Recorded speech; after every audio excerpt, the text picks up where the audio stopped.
Hello everyone, welcome to the Code Switch with me Cyril, being episode 13 in our video series. Remember, if you've missed out on insights from the other videos, you can go to the YouTube channel.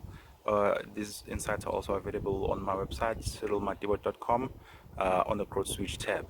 And this week we'll be talking about stress management, basically how to deal with stress, how to work under stress. A lot of us are you either know how to naturally deal with stress, or you learn to deal with it. In fact, I think a lot of us have to learn how to deal with stress. Now, now, stress can be a very disabling thing in your day-to-day duties if you are unable to deal with it, because it literally cripples you. You freak out. You feel like you're no longer in control. You feel like basically you can't do anything else, because this one situation, this stressful situation, has got you so freaked out and crippled mentally. It's all about it. It's all in the mental aspects of it as well. The stress thing. So what I'm going to share today is just some insights and tips in terms of what I found has worked for me in dealing with stress, and what I've seen as well from people around me and how they've dealt with stress, the techniques that they've used. I think, like any problem, any situation that you want to come across, change, you need to admit that there is a problem to begin with. So basically admitting that I have a problem with dealing with stress, or I don't know how to deal with stress. I have a particular situation that's happening in my life right now. Either my job is at risk, or my personal relationships are not so good. Maybe going through a divorce, or or you have a child that's very sick. So something that particularly poses a challenge in terms of you landing in a stressful situation in your life. So you must be able to identify, okay, this is a stressful situation.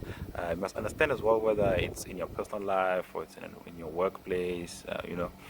Because that will allow you in terms of understanding the dynamics of that situation, and how you can probably go about putting together some remedies to that situation. What you would ordinarily do to fix a situation at work is not necessarily what you do to a situation in your home life. Those are two different environments. Okay.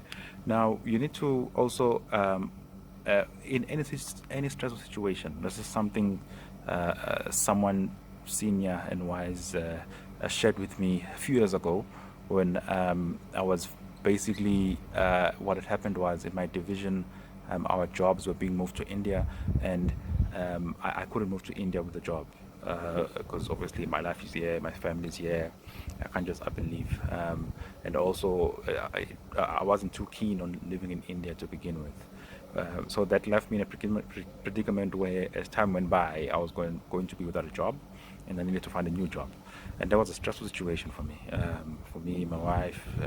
It's something we'd never gone through before. It's something I actually thought I wouldn't go through at such a young age, but just goes to show it can happen to anyone in this day and age. Not that only people who are older are the ones who go through those kind of situations. So when I consulted this person, it was more in a mentoring type setting, and he asked me one question. He was like, okay, so in this situation that you're in, what is the worst case scenario? So what is the worst that can happen? I said to him, yeah, I'll lose my job. I'll be without a job. I won't have. I can't pay my bills, but the organization will pay me some money for a few months, so I can at least survive for a few months and still look for a job, and hopefully get a job within those few months. There's also my pension aspect that I can also cash that and live off that. You can increase maybe number of months I've got, maybe a year, for me to look for a job. And he was like, okay.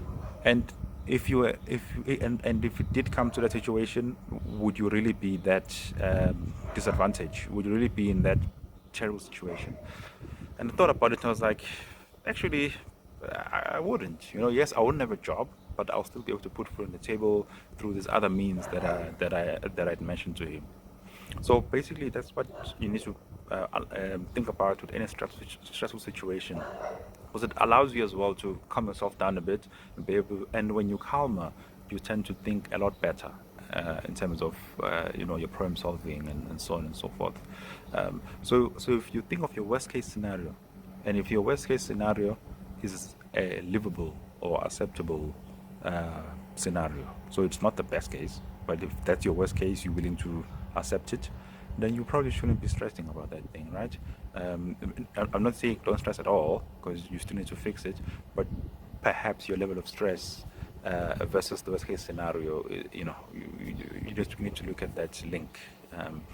But if it turns out that, let's say, I was going to lose my job and I didn't have any other, what do you call it, income sources to live off, then yeah, then I should be stressing about this, and meaning I should be stressing about this doesn't mean that I should now stress to a point where I'm now sick and bedridden and I can't really do much because this thing has crippled me. It's about I need to put in some urgency in terms of putting in some what do you call it, something that's going to remedy the situation. It just helps with the urgency. And how much do you worry about the situation? In my case, if I didn't have any other income sources, then I need to worry about this. I need to find a job. I need to have my CV out there. I need to be networking. I need to be doing a lot more of that, so that I can make sure that I can, secure a job as soon as I can. And once I do that, then I would know that at least I've avoided being jobless and not being able to put food on the table for my family. And remember, it's not just me and my wife that I had to worry about. Ordinarily, as anyone from a disadvantaged background, you tend to carry a number of other people with you from your extended family, like your parents or your siblings.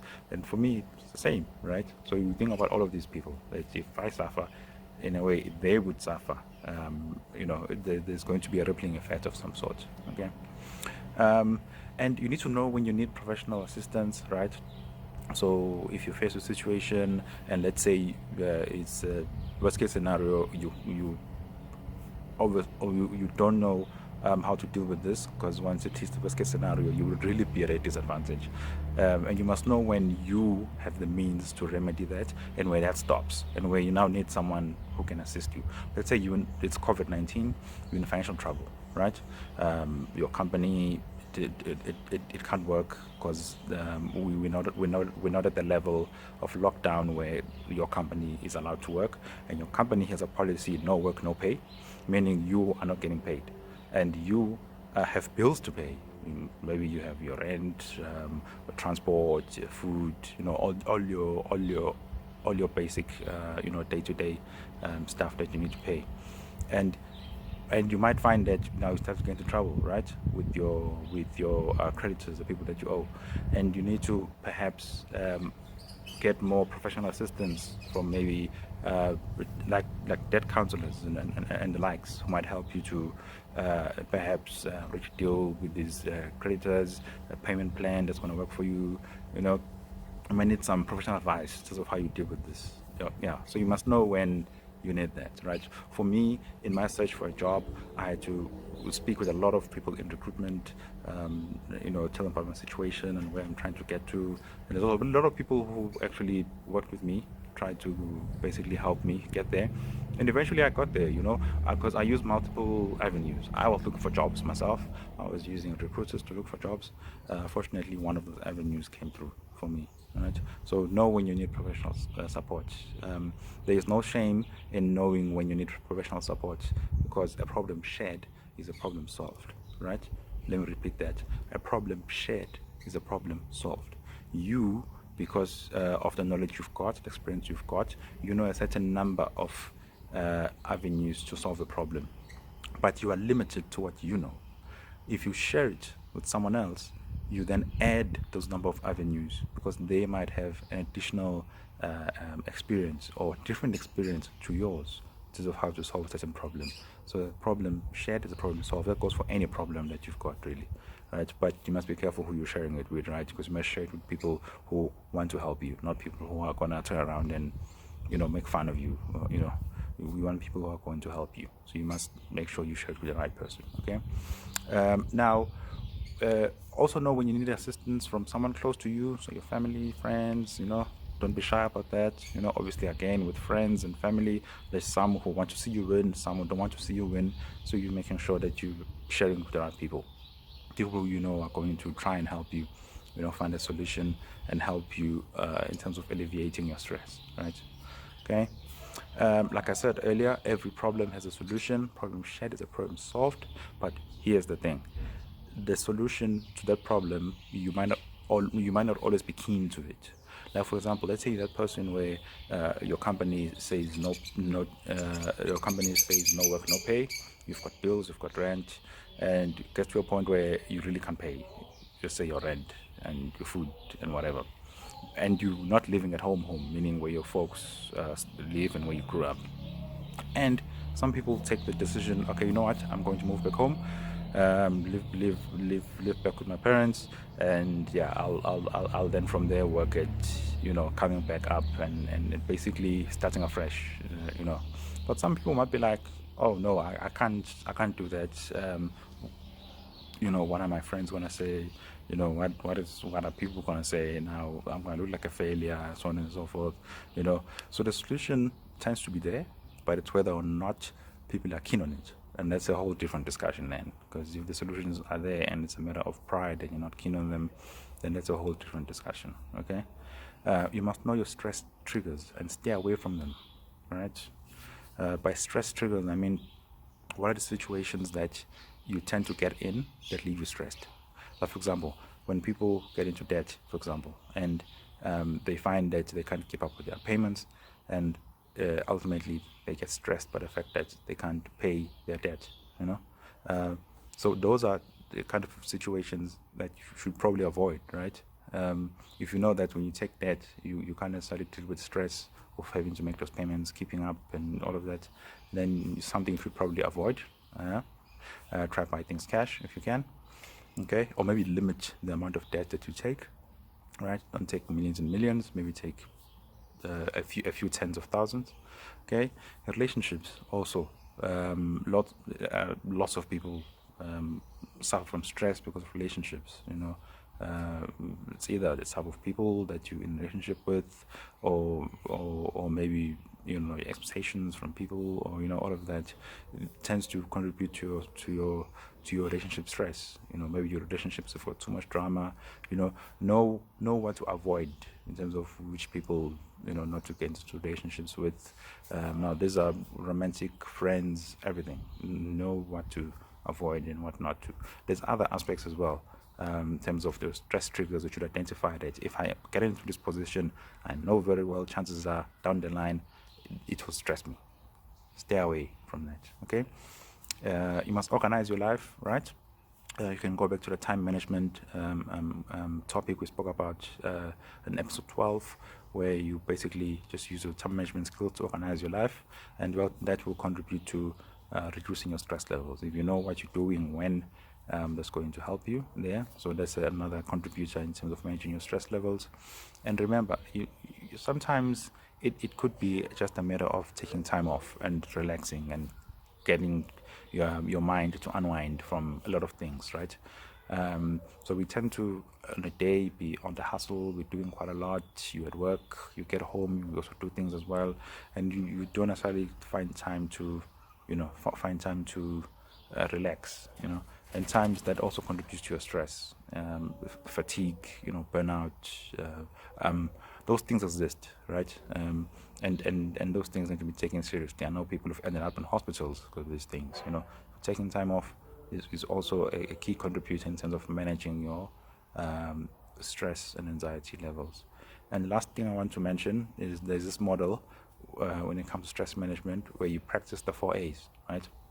So the first A being avoid, what I said earlier, avoid all certain stress scenarios and situations. I gave examples earlier.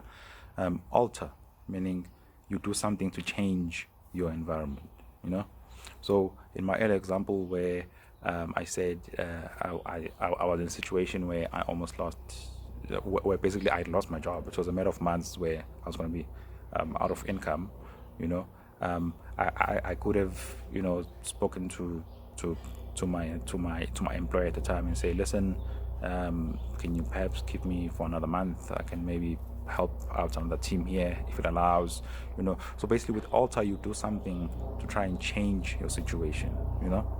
If it's a matter of you in a relationship and it's very stressful, you speak to your partner and say, listen here, I don't like you when you do XYZ, because then get to a situation where you give me stress, and it's not really helpful, to me in the long run.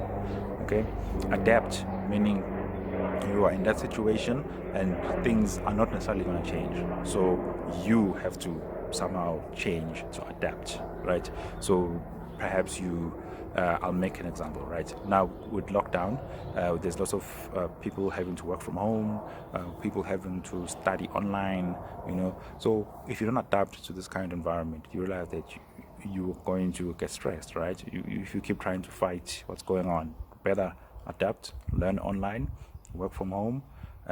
If you're an essential worker, you go to work, you wear a mask, you use protective equipment. So you need to adapt. And then the last A is accept, where you are in the stressful environment, and you just accept that, okay, this is my environment, and you just need to learn to live with it. And there's a lot of those where you realize, okay, so this is it, and this is what I need to just learn to live with it. So yeah, those are the inputs. Those are the insights I wanted to share with you with regards to the stress management topic. It's a huge one. There's a whole industry on this. I've shared my own experiences of how I've applied some of these tips and insights. I hope these are useful. We on a daily basis we go through a lot of experiences which contribute to stress levels, and learning to live with those or deal with those is particularly very important, right? So that we able to function effectively on any given day. Now, if you found this video to be useful, remember to share it with others who stand to benefit the most. We are on social media, on Instagram, Facebook, and LinkedIn. Remember to also subscribe to the channel so you get notified of more and more episodes as we add them. Go to my website, cyrilmadiwa.com. You'll find more episodes there, and also you'll find some books that I've authored in terms of my life as well, and where I've used all these techniques that I'm sharing through this series in my life. Let's grow together.